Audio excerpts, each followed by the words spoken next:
Good morning, YouTube. It is 10 a.m. in the great state of Texas, and before we get into the main body of the project, I would like to reiterate something.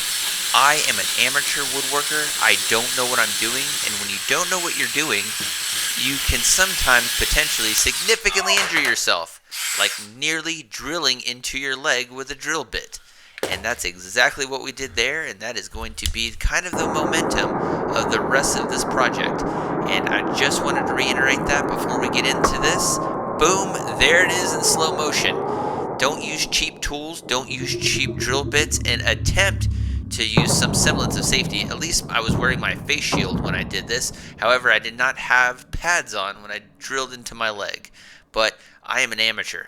But back to the main body of the project. This is Hash Brown. He is our local stray cat that we feed in my neighborhood. Likes to come to our house because we have 3 other cats, and he kind of talks to the other cats, and it's going to be cold here in West Texas, and me and my wife decided, you know what, Hash Brown needs a house.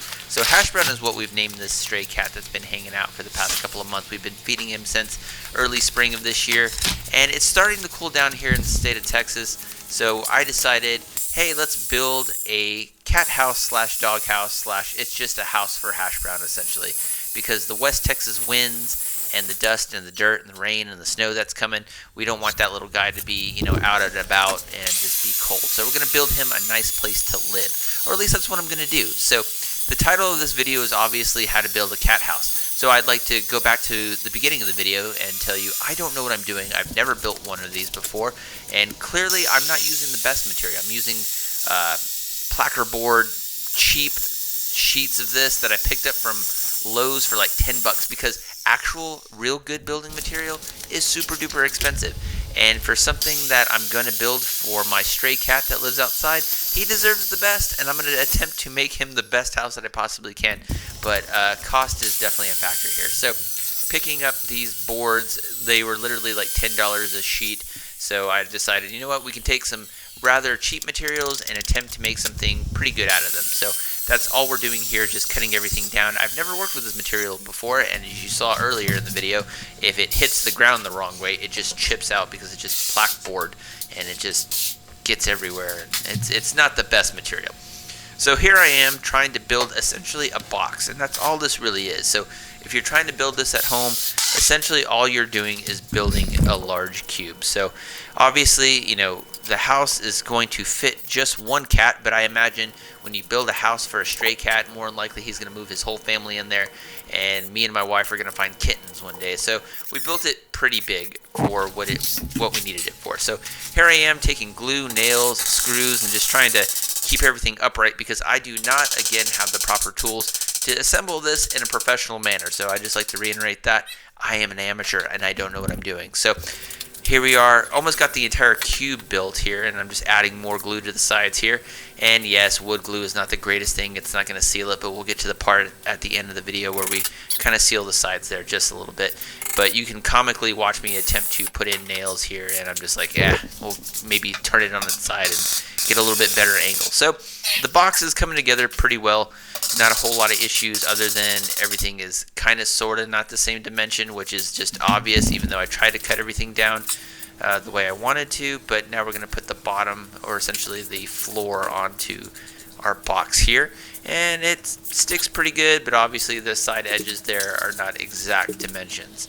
So then we're just going to take our nails and just keep on hammering them in and just get everything nice and sealed. So this project took about a couple of weeks. I took a couple of vacations, had some days off, and this maybe took a month from start to finish. I wanted to get it done by the end of October, and here what I'm doing is just taking some silicone and sealing the side of it, trying to make it waterproof for my little guy here. And the nails were too long, so here what I'm doing with my grinding disc is just grinding off those nails that are kind of protruding. Again, I am an amateur. I don't know what I'm doing, so go ahead and roast me in the comments. I do not care. But get that all taken care of. Then I'm taking my rasp and just trying to even everything out, and this takes forever. So I wanted to get this done essentially by the end of October because that's when it really starts to cool down in West Texas. So I'm getting this done the last week of the month, a little bit before Halloween. So Hash Brown will have a place to live. So here I am taking my grinding disc and sanding everything down. That seems to go a little bit better. So once I got the box assembled, I realized, you know what, we got to put some planks on the side of the house because this placard board is just not going to stay together really well. So I just took some simple fence posts, cut them down to the appropriate dimensions, went back to my old wood glue and just gluing everything up here, and we're going to panel the entirety of the entire box there to give it a little bit better kind of wind resistance, some more stability, and then we're going to come back and insulate it a little bit later. So we did that with all of the sides of the house here, just cutting everything down. Don't be stingy with your wood glue, obviously, and then just mark those all up. And I didn't sand the outside of the box. It's going to be outside. It's, you know, essentially it's a house for my stray cat, and I think this is going to be just fine. So I didn't spend a lot of time sanding it, but I did come back and just flatten everything down so we can panel the other side for each side or whatever. So then we're doing that. So we do all the sides, and now we're just going to do the top here. And yes, do not put your fingers near the saw blade like I did. Thank God I did not cut my fingers off. Again, I am an amateur. So gluing up the last top part of it here, and this was actually yesterday when I finally got able to get back in the garage and get this done for Hash Brown here.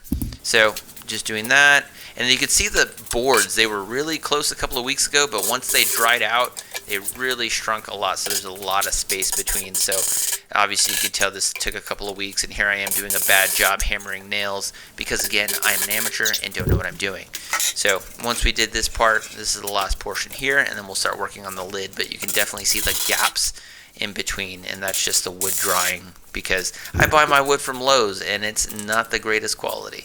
So here we are working on the roof and trying to just put as much wood glue, squeezing out as much as I can, and then we're going to go ahead and paint that on the top, and then we're going to put our plank boards on top of it to kind of just finish it out here in just a second. So get that put in, that goes in nice and smooth, not a whole lot of issues here. We've pretty much become an expert except for that part. So getting out the hammers, or getting the nails out, hammering everything down. If you're asking why I have a weight on that, it's just kind of to stabilize and keep those in place while I hammer everything down. So that's what's going on there. And then, you know, I originally wasn't going to do this. I wasn't going to put a door there. I mean, I was going to put a door, obviously, because the cat needs some way to get in and out. But I decided to go the extra mile and actually buy a door for it instead of just having it exposed to the elements in case it snows or rains and gets cold, because the West Texas winds are awful. So I wanted Hash Brown to be able to come in and out of his house without any difficulty of the wind or anything. So there I was trying to use the bit, thinking, you know, I'm just going to drill out this hole here, and obviously there's 2 layers to work through.